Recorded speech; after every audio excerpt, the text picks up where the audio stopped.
I remember going out one day and I got on Interstate 85 and it was empty.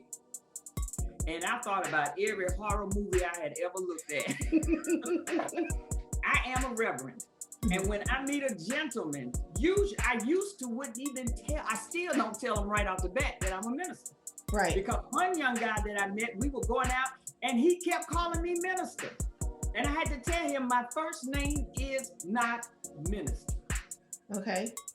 And so I think when we get caught up in religion, which is just a belief, and not caught up in God, then that's when the relationships start to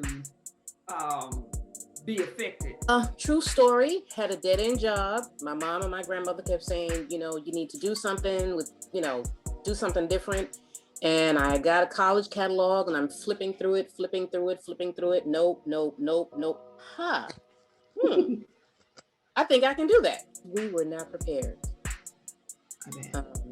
We were not prepared for this.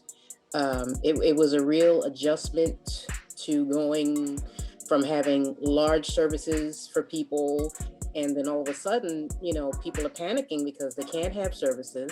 They can't go see the person when they're in the hospital sick. So they can't do that. They can't do services. I mean, we were swamped. I was to the point where I wouldn't even answer my phone. You really have to reckon with death for yourself personally.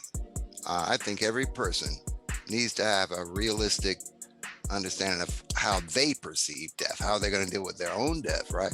Mm-hmm. And convey it to someone. Personally, I think it should be in writing.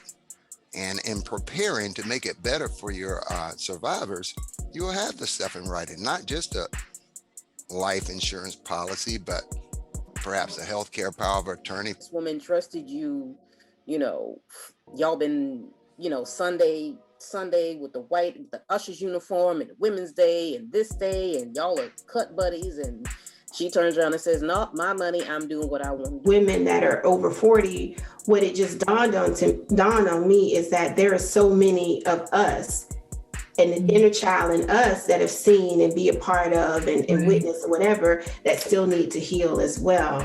I had to say, honey, if you're seeing the signs, then it's domestic violence. I mean, we haven't been taught and we haven't learned enough about it to know that you don't have couples counseling with your victim. People who are in DV with the victim. You do not put her in the same room and expect her to be open and honest about being beaten by your friend, your leader, your worker. You can't do that, but be there and don't become their abuser.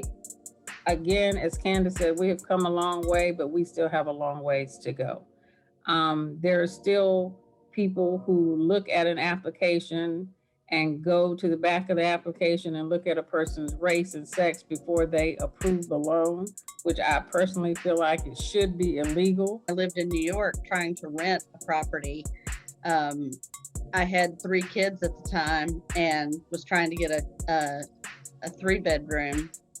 And they said, how are you going to pay for it? With my job. And then I tried to get a 2-bedroom because I thought, okay, well, maybe I just need a 2-bedroom because my son was an infant at the time. He could stay in my room. And they're like, no, you have 3 kids. You have to have 3 bedrooms. I'm like, okay, so which is it? Know your credit, have a budget, and then sit down and be realistic about your plan for saving, because the concept that you can buy a house and have zero money out of pocket is almost, if not impossible, especially in this market, because sellers want to see some skin in the game. That's all there is to it. They want to see some, I don't care if you're getting down payment assistance, going to pay 100% of your down payment. Sellers still want to see some skin in the game. Come on in, get your tea, whether it's cold, hot, spiked or not, and enjoy the conversation.